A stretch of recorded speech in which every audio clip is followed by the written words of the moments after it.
ভিডিওটিতে ক্লিক করার জন্য আপনাদের সকলকে জানাই অসংখ্য ধন্যবাদ।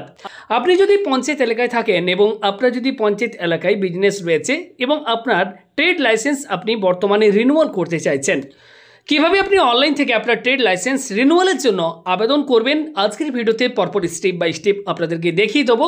এর জন্য কোন ডকুমেন্ট আপলোড করতে হবে, কত টাকা ফিস পেমেন্ট করতে হবে এবং ফিস পেমেন্ট করার সাথে সাথে কিভাবে আপনি নতুন ট্রেড লাইসেন্সটি অনলাইন থেকে ডাউনলোড করবেন, পুরো প্রসেসটি আজকের এই ভিডিওতে স্টেপ বাই স্টেপ আমি দেখিয়ে দেবো, আপনাদেরকে শিখিয়ে দেবো। তো আপনিও যদি চান আপনার নিজের ট্রেড লাইসেন্স বা অন্য কারো ট্রেড লাইসেন্স রিনিউয়াল করে দিতে অনলাইন থেকে, তাহলে এই ভিডিওটি একটুও না কেটে সম্পূর্ণ দেখার চেষ্টা করবেন। আসুন আজকের এই হেল্পফুল ভিডিও শুরু করা যাক। সবার প্রথম আপনি আপনার ফোনের বা কম্পিউটারের যে কোনো ব্রাউজার ওপেন করবেন। সেই ব্রাউজারে গিয়ে জাস্ট আপনি সার্চ করবেন পঞ্চায়েত ট্রেড লাইসেন্স লিখে আপনারা সার্চ করবেন। সবার প্রথম যে ইউআরএলটি আপনার কাছে শো হবে, এই যে দেখতে পাচ্ছেন, এই ইউআরএলটির ওপর জাস্ট আপনারা একবার ক্লিক করবেন। এক্ষেত্রে আপনার কাছে পঞ্চায়েত এবং রুরাল ডেভেলপমেন্ট ডিপার্টমেন্টের এই অফিসিয়াল ওয়েবসাইট ওপেন হয়ে যাবে। এই অফিসিয়াল ওয়েবসাইটে আসার পর এখানে আপনারা কি করবেন, লেফট সাইডের কর্নারে এখানে আপনারা দেখবেন বেশ কিছু অপশান আপনাদের কাছে শো হবে, যেমন trade NOC new, trade NOC renewal. নতুনের জন্য যারা আবেদন করবেন এখানে ক্লিক করে আবেদন করতে হবে। কিভাবে নতুন ট্রেড লাইসেন্সের জন্য আবেদন করবেন, এর উপর ভিডিওর প্রয়োজন হলে কমেন্ট করে আপনারা জানাবেন। নিচে দেখুন এখানে একটি অপশান রয়েছে ট্রেড এনওসি রিনিউয়াল, অর্থাৎ যাদের ট্রেড লাইসেন্স রিনিউয়ালের সময় হয়ে গিয়েছে তারা ট্রেড লাইসেন্স রিনিউয়াল যদি করতে চান, তাহলে এই 2 নাম্বার অপশানটির ওপর জাস্ট আপনারা একবার ক্লিক করবেন। সঙ্গে সঙ্গে দেখবেন আপনার কাছে ঠিক এরকম টাইপের একটি পেজ ওপেন হবে। এবার দেখুন এখানে বলা হচ্ছে acknowledgement number or docket number. এর আগে যে ট্রেড লাইসেন্সটি আপনার কাছে রয়েছে পুরনো ট্রেড লাইসেন্স, সেই ট্রেড লাইসেন্সের মধ্যে আপনারা একটা অ্যাকনোলজমেন্ট নাম্বার পেয়ে যাবেন। তো সেই অ্যাকনোলজমেন্ট নাম্বারটি আপনারা এখানে জাস্ট ফিল করে দেবেন। যখনই আপনারা এক্ষেত্রে এই অ্যাকনোলজমেন্ট নাম্বারটি ফিল করবেন, ঠিক নিচে আপনারা এখানে একটা অপশান পাবেন সার্চ। এখানে আপনারা একটা অপশান পেয়ে যাবেন সার্চের, জাস্ট এই সার্চ বটনটির উপর আপনারা একবার ক্লিক করবেন। সঙ্গে সঙ্গে আপনারা দেখবেন নিচের দিকে এখানে ডিটেলস আপনার কাছে শো হবে। দেখুন এক্ষেত্রে আমাদের কাছে এই যে আমি অ্যাকনোলজমেন্ট নাম্বারটি দিলাম, এই অ্যাকনোলজমেন্ট নাম্বারটির এগেনস্টে দেখুন এক্ষেত্রে অ্যাপ্লিকেন্টের নাম শো হচ্ছে, ডেট অফ রেজিস্ট্রেশন দেখুন 23 সেপ্টেম্বর 2021 সালে এই রেজিস্ট্রেশনটি হয়েছিল। ট্রেডের নাম দেখতে পাচ্ছেন, ট্রেড ক্যাটাগরি দেখতে পাচ্ছেন, রেজিস্ট্রেশন 31 মার্চ 2025 তারিখ পর্যন্ত রেজিস্ট্রেশনের সময়সীমা ছিল। এবং ঠিক তার পাশে যদি এখানে আপনারা দেখেন, এখানে আপনারা একটা অপশান পেয়ে যাবেন রিনিউয়াল। দেখুন এখানে আপনারা একটা অপশান পাবেন রিনিউয়াল। এই রিনিউয়াল অপশানটির ওপর জাস্ট আপনারা একবার ক্লিক করবেন। সঙ্গে সঙ্গে পরবর্তী পেজ আপনার কাছে ওপেন হয়ে যাবে।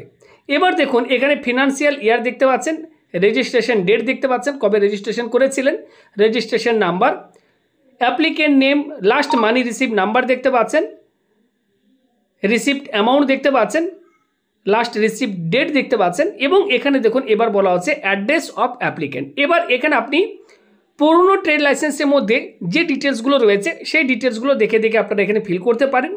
যদি বর্তমানে আপনি আপনার দোকানের অ্যাড্রেসটি পরিবর্তন করেছেন, সেক্ষেত্রে নতুন অ্যাড্রেসটাও কিন্তু এখানে আপনারা দিতে পারেন। এরপর দেখুন এখানে বলা হচ্ছে সংসদ। এখানে পুরনো ট্রেড লাইসেন্সের মধ্যে আপনি একটি সংসদ নাম্বার পাবেন, সেই নাম্বারটি এখানে আপনারা ফিল করবেন। এরপর এক্ষেত্রে post office, police station, pincode এগুলো আপনারা ফিল করে নেবেন। অ্যাড্রেসটি ফিল করার পর নিচের দিকে আসবেন, এখানে অর্গানাইজেশন ডিটেলস, আপনার ট্রেড লাইসেন্সে যে নামটি রয়েছে সেটি দেখতে পাবেন, এখানে শো হবে। নাম্বার অফ এমপ্লয়ি, এখানে এমপ্লয়ির সংখ্যা এখানে দেখতে পাচ্ছেন দেওয়া রয়েছে, আপনি চাইলে এটি চেঞ্জও করতে পারেন।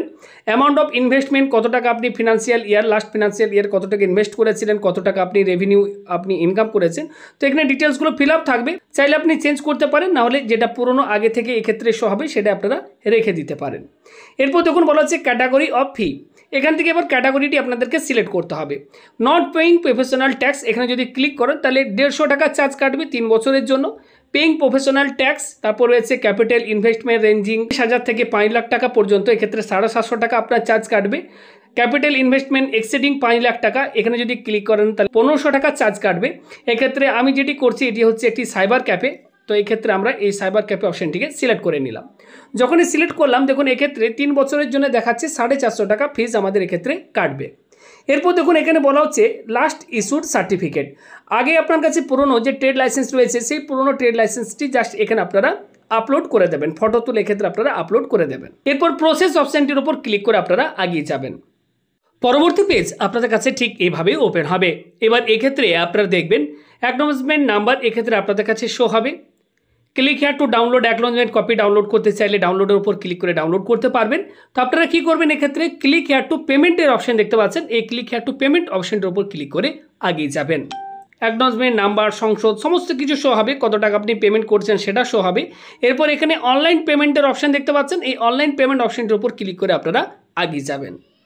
নেক্সট এখানে দেখতে পাবেন অনলাইন পেমেন্ট ডিটেলস এখানে শো হবে, প্রসিড টু পে অপশন পাবেন, জাস্ট এখানে ক্লিক করে আগিয়ে যাবেন। এরপর পরবর্তী পেমেন্টের যে পেজ সেটি আপনাদের কাছে ওপেন হবে। এবার দেখুন এখানে বলা হচ্ছে সেভ ফর ফিউচার রেফারেন্স, এখানে দেখুন একটি টার্মস কন্ডিশন রয়েছে, এই বক্সে একটা টিক মার্ক দিয়ে দেবেন। পেমেন্টের অপশন পাবেন, আপনি ক্রেডিট কার্ড, ডেবিট কার্ডের মাধ্যমে পেমেন্ট করতে পারেন, ইন্টারনেট ব্যাঙ্কিংয়ের মাধ্যমে পেমেন্ট করতে পারেন, বা ইউপিআইয়ের মাধ্যমে পেমেন্ট করতে পারেন। তো এখানে আমি ইউপিআই সিলেক্ট করে নিয়েছি, এখানে আমাদেরকে ইউপিআই আইডি বসাতে হবে, এখানে এই ক্যাপচা কোডটি এই বক্সে ফিল করতে হবে। এরপর আমরা কমপ্লিট পেমেন্ট অন ফোন এই অপশনটার উপর ক্লিক করে আগিয়ে যাচ্ছি। যখনই ক্লিক করবেন সঙ্গে সঙ্গে আপনি যে ইউপিআই আইডিটি দিয়েছেন সেই ফোনে অ্যাপ্লিকেশনটি ওপেন করবেন, সেখানে আপনাকে পেমেন্ট রিকোয়েস্ট পাঠানো হয়েছে, আপনি যখনই পেমেন্টটি করে দেবেন একটু প্রসেসিং হতে টাইম লাগবে, আপনারা একটু ওয়েট করবেন। সঙ্গে সঙ্গে রিডাইরেক্ট করে আপনাদেরকে এই পেজে নিয়ে আসা হবে। এবার দেখুন এখানে অপশন রয়েছে ডাউনলোড সার্টিফিকেট, এই ডাউনলোড সার্টিফিকেট অপশনটির উপর আপনারা প্রত্যেকে ক্লিক করবেন। সঙ্গে সঙ্গে আপনাদের কাছে নিউ যে ট্রেড লাইসেন্স দেখতে পাচ্ছেন 25, 26, 26, 27, 27, 28 পর্যন্ত এর ভ্যালিডিটি, নিউ ট্রেড লাইসেন্স সেটি সঙ্গে সঙ্গে ইস্যু হয়ে যাবে এবং অনলাইন থেকে আপনারা এই ট্রেড লাইসেন্সটি ডাউনলোড করে নিতে পারবেন। তো পঞ্চায়েত এলাকায় যাদের ব্যবসা রয়েছে, দোকান রয়েছে, আপনারা যারা ট্রেড লাইসেন্সটি বর্তমানে রিনিউয়াল করতে চাইছেন, ঠিক এই প্রসেস ফলো করে খুব সহজে আপনারা কয়েক মিনিটের মধ্যে আপনার ট্রেড লাইসেন্সটি রিনিউয়াল করে নিতে পারবেন। তো এই মুহূর্তে আপনি আমাদের আছেন, কোথা থেকে ভিডিওটি দেখছেন অবশ্যই কমেন্ট করে জানাবেন। ভিডিওটি ভালো লাগলে লাইক করে আপনি আপনার প্রিয়জন, বন্ধু বান্ধব সকলকে শেয়ার করে তাদেরকে এই ভিডিওটি দেখার সুযোগ করে দেবেন। ভালো থাকবেন, দেখা হচ্ছে পরবর্তী ভিডিওতে। ধন্যবাদ।